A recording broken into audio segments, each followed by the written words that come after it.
Non, vous n'avez pas besoin d'être un expert en travaux pour devenir marchand de biens et faire des belles opérations. C'est le sujet de cette vidéo. On va en parler avec Pierre-Emmanuel qui est avec moi aujourd'hui.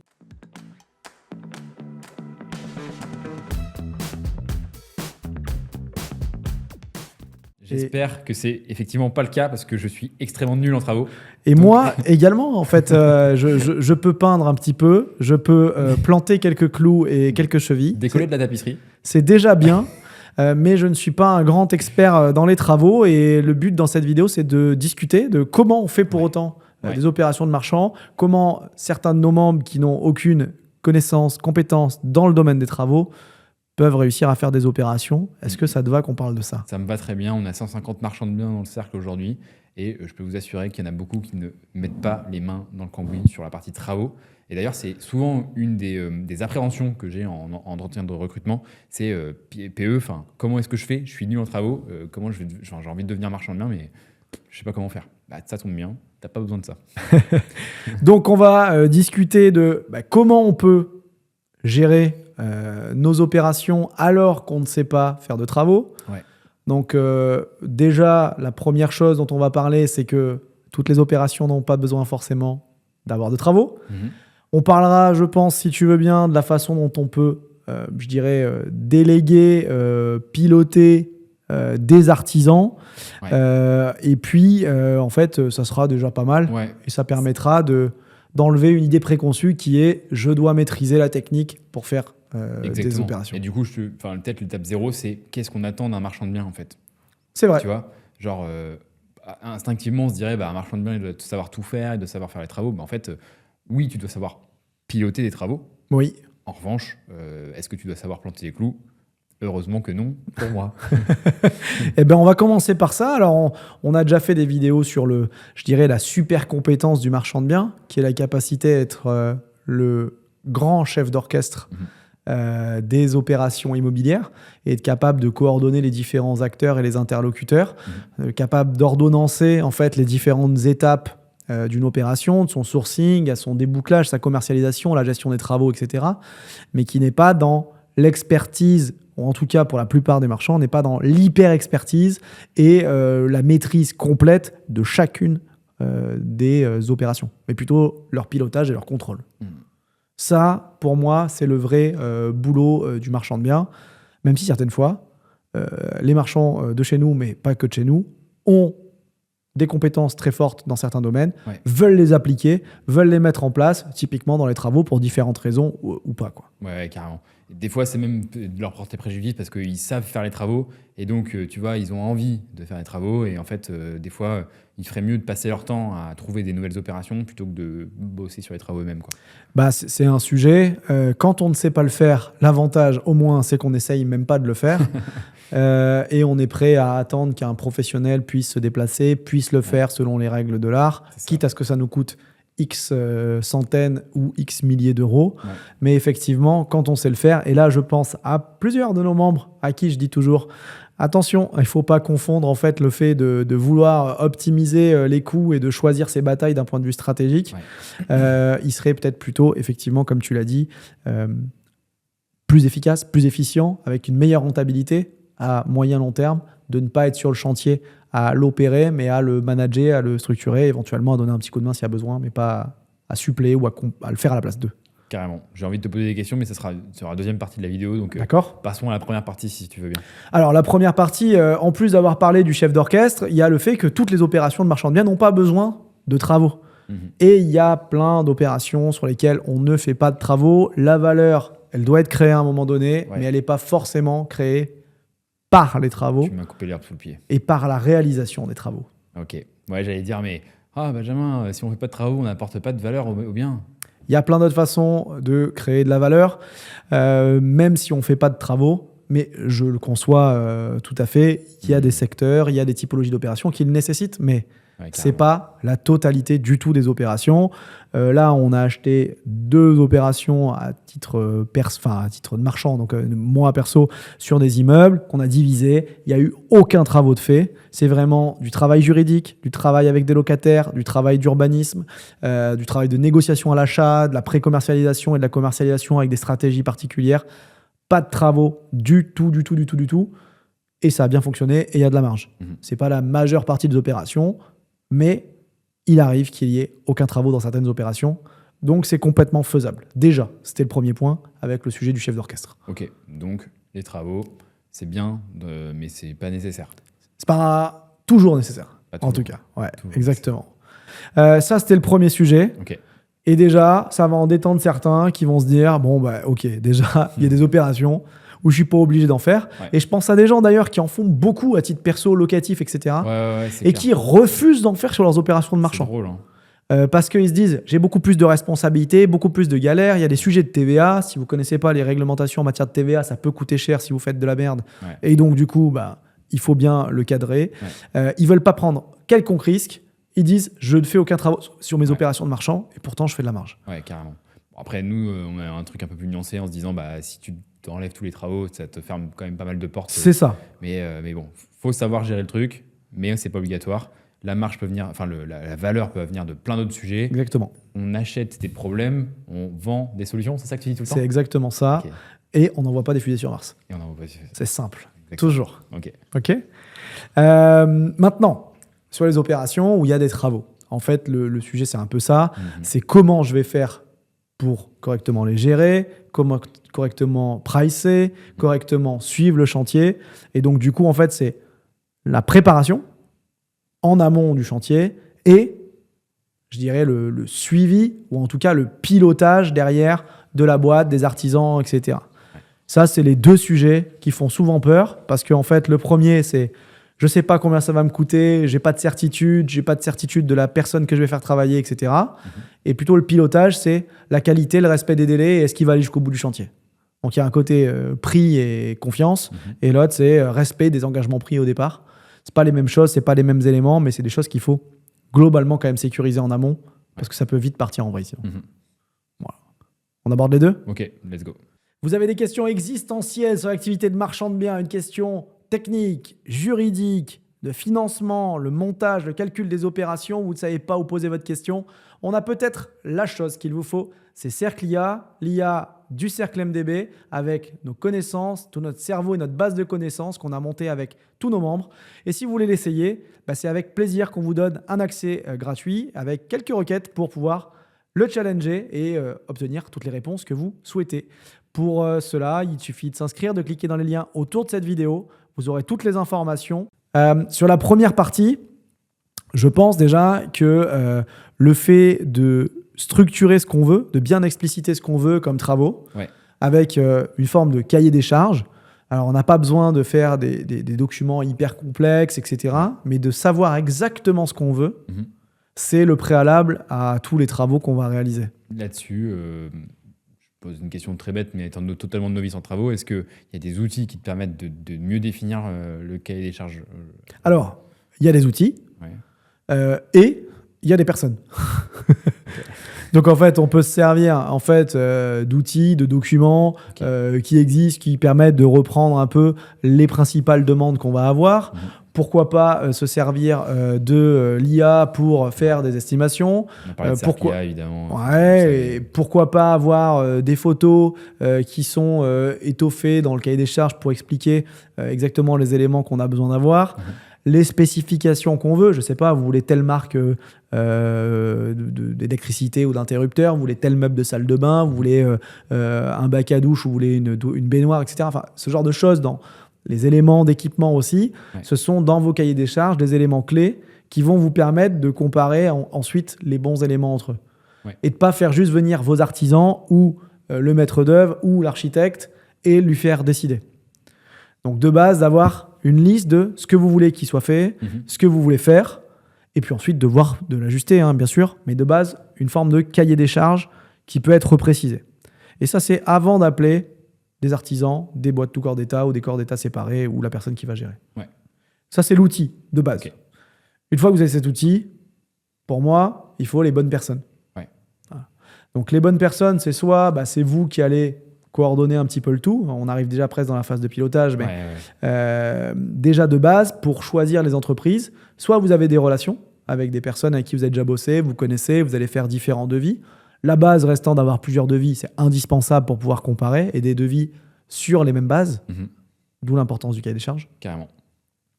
Et si vous n'avez pas de boîte et de société avec lesquelles vous pouvez travailler régulièrement, c'est de vous faire recommander ou de trouver des mécanismes de recommandation qui vont vous permettre de voir en fait le sérieux, la crédibilité et le fait que l'entreprise va pouvoir assurer ce qu'elle va venir vous promettre, quoi. D'où l'intérêt, encore une fois, c'est pas pour reparler du cercle, mais qu'on a un réseau de confiance, on a des partenaires avec qui on travaille, qu'on peut recommander. Et ça, franchement, c'est vrai que ça dépressurise le fait de sélectionner des artisans, parce que des chantiers qui se passent mal ou des mauvais devis ou des choses comme ça arrive pléthore, quoi. Ouais, il y en a plein. Et effectivement, c'est vrai que d'avoir d'autres pros dans son secteur qui vont vous dire j'ai telle boîte avec qui tu peux bosser. Là, je le voyais là, sur notre réseau d'échange, il y avait j'ai besoin pour un DTG, un géomètre et une boîte qui va faire de la viabilisation, VRD, etc. Est-ce que vous avez une recommandation? Bim, une boîte qui arrive direct. On sait que quelqu'un l'a déjà testé. Et donc, du coup, ça donne de la confiance. Ça rassure. Un autre membre l'a expérimenté. C'est pas pour autant qu'on est 100% dérisqué. Mais quand même, on a un premier gage de confiance. Alors oui, même si on n'a pas ça, on peut se servir d'avis Google, d'avis sur des sites spécialisés qui vont recommander ou pas. On peut demander à d'autres professionnels de nos réseaux, des fois des agences immobilières, etc. Mais c'est pas la même chose que quand quelqu'un vous l'a vraiment recommandé en direct. Donc ça, c'est un bon point. C'est ensuite la deuxième chose, une fois qu'on a fait faire la visite par ces boîtes pour réaliser les devis, de comparer les devis et les prix. Carrément. On n'achète pas qu'un prix, on achète un prix avec des prestats, des qualités, des niveaux de finition. Et c'est pas que le prix en bas qu'il faut regarder, c'est ligne à ligne, vérifier s'il n'y a pas des oublis, des points comparables par rapport à votre cahier des charges, des points oubliés par rapport à votre cahier des charges, et être sûr que globalement tout ça c'est cohérent. Pour le coup, et encore une fois, on a des moyens maintenant de pouvoir analyser, regarder, comparer des devis avec des prix, avec des standards dans certaines régions. Avec l'IA, vous pouvez vous en servir, de pouvoir avoir un contreventement en fait, de ce qui est donné. Rien que pour challenger, Exactement. Poser des questions, analyser les angles morts, des choses comme ça, c'est là où ça devient puissant, je pense. Ouais, ça, je suis bien d'accord. Et pour autant, vous ne savez pas toujours planter le clou, gérer le placo et savoir faire un réseau élec, etc. C'est là où je te pose la question fatidique, c'est justement, est-ce qu'il y a par un moment où tu es obligé de comprendre un petit peu de... Enfin, tu vois, je dis toujours, on ne peut pas être le chef des développeurs sans savoir développer. Est-ce que tu dois savoir un peu techniquement faire les étapes ou quoi? Moi, je ne pense pas qu'on doive savoir le faire. Je pense qu'il y a quand même certains gros éléments qu'on doit comprendre, un peu les différents corps d'État pour les travaux, comment ça se passe, si on doit peut-être à un moment donné recloisonner ou parler d'électricité, savoir des éléments de base. Mais il y a toujours possibilité de se le faire expliquer ou de se le faire vulgariser, soit par l'artisan qui va venir, qui va proposer des solutions. Si on ne comprend pas, demander à des personnes de nos réseaux de confiance qui va pouvoir nous expliquer, ou se documenter sur Internet ou sur différents bouquins qui existent et qui donnent les éléments. Moi, ce que j'ai toujours en tête, c'est genre les artisans, ils commencent le chantier et en fait, il y a des dépassements X ou Y et tu as toujours l'impression de te faire un peu avoir, quoi. Du coup, si tu ne sais pas un peu comprendre ce qui se passe, c'est compliqué en fait de savoir si tu te fais avoir ou pas. Alors, c'est là où si vous avez vraiment des grosses peurs et vous ne savez pas du tout gérer cette partie travaux, ça aurait pu être mon cas à un moment donné, on peut prendre des personnes qui vont gérer ça pour nous. Alors, ils peuvent avoir différentes professions. Parfois, ça va être des archis qui vont gérer à la fois la conception et l'exécution, c'est-à-dire le suivi de chantier. On est quasiment dans la dernière phase, là, dans le partie pilotage même aussi. On peut avoir des maîtres d'œuvre, dont c'est le boulot de coordonner des entreprises différentes et différentes personnes qui vont gérer des chantiers.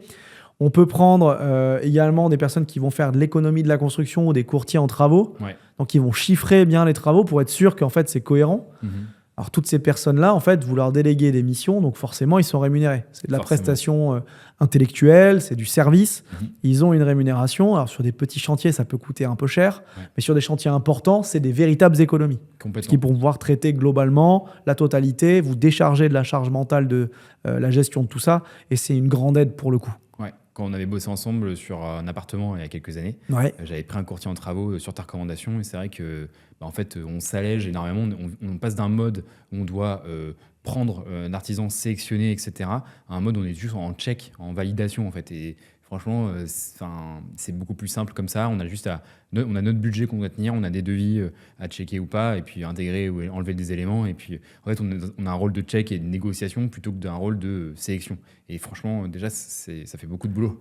Ouais, Donc, c'est clair, pas c'est mal, clair. je pense. Alors après, c'est vrai que ces prestats ont un coût, Ouais. mais généralement, par le fait qu'elles vont amener du volume récurrent à des Exactement. entreprises, en amenant du volume récurrent, elles peuvent avoir des meilleurs tarifs ou peut-être négocier des finitions un petit peu meilleures, avoir une forme de pression sur les structures qui vont faire les travaux pour tenir les délais, Ouais. pour pas avoir de TS, de travaux supplémentaires, etc. Donc, c'est des choses qui sont pas directement perçues dans le prix. Donc, on a toujours un coût supplémentaire, mais qui font que l'opération va bien se passer. Et justement, en fait, la délégation, quand même, elle nous fait gagner du temps sur d'autres pans et des points de sécurité, surtout si on est une bille en travaux comme tu peux l'être aussi. Oui. Donc ça, je pense, c'est plutôt, tu vois, sur la préparation, on se disait, Mhm. une fois qu'on a fait son cahier des charges, la validation des devis, et ensuite, c'est l'autre partie plutôt pilotage, suivi de chantier. Ouais. Ça, pour moi, c'est beaucoup plus... c'est différent selon la taille des chantiers, Ouais, c'est ça, exactement. la distance par rapport à laquelle le chantier est et nous on est, enfin combien de temps on a pour aller sur le chantier, etc., le suivre, parce qu'il y a un besoin de suivi récurrent, régulier sur des chantiers. Ouais. La taille du chantier, le volume et la durée des travaux. Et puis, oui, vos compétences, mais à quel point peut-être il faut coordonner différentes sociétés. Ouais, ok.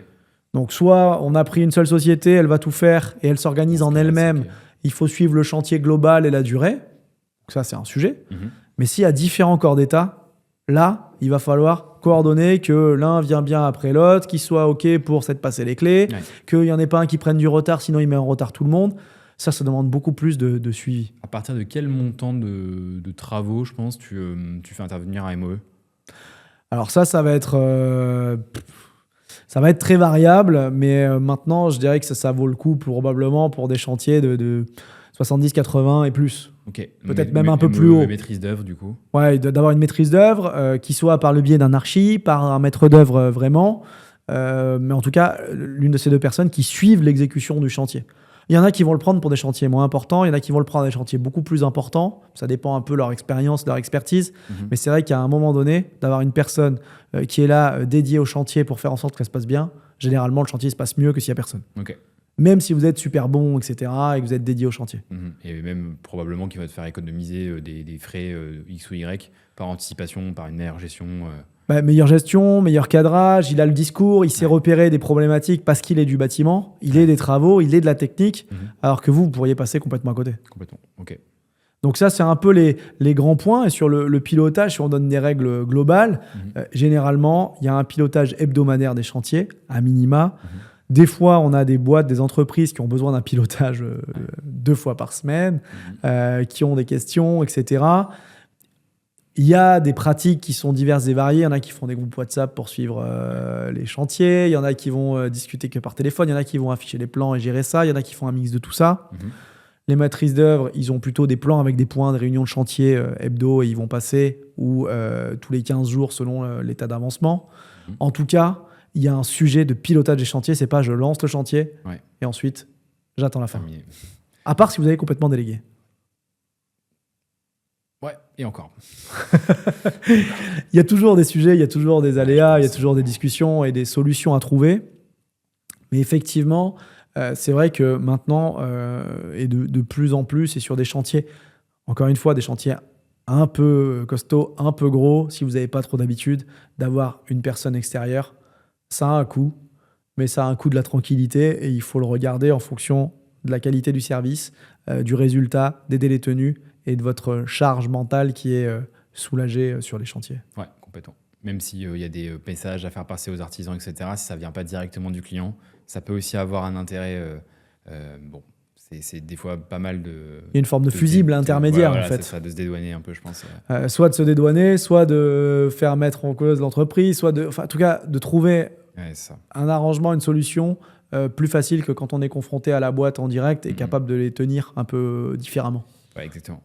Trop bien. Est-ce que du coup, il faut savoir faire des travaux pour être marchand de biens ? Bah non, on l'a vu, hein, il n'y a pas besoin forcément parce que dans toutes les opérations, on n'a pas forcément des travaux.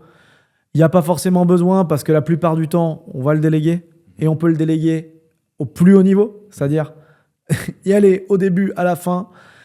Est-ce qu'il y a besoin d'avoir des compétences fortes, de connaissances même techniques, sans savoir-faire? Pas forcément. Par contre, oui, il y a besoin de savoir ce qu'on veut. Ça, c'est indispensable. Encore une fois, c'est comme si vous montiez dans votre taxi et vous ne saviez pas où vous alliez. Le taxi vous y amènera jamais. Donc, il faut savoir où vous voulez aller, savoir ce que vous voulez comme résultat, savoir l'expliciter, l'expliquer, le décrire. Et ensuite, la réalisation, l'ordonnancement des travaux, le suivi des travaux, etc. Ouais. Ça, c'est délégable. Ça, c'est gérable complètement. Et c'est souvent géré de cette façon-là dans les opérations. Trop bien. Cool. Ça vous rassure, j'espère, d'avoir discuté de ce sujet de travaux. Moi, je vous le redis, et sur les opérations maintenant, quand il y a des sommes un peu conséquentes en termes de travaux, on délègue 100%. On pourrait avoir aussi de l'assistance à la maîtrise d'ouvrage, des maîtrises d'œuvre, des archis qui peuvent intervenir, ou nous-mêmes, selon s'il y a des petits chantiers. On n'est pas sur les opérations avec travaux.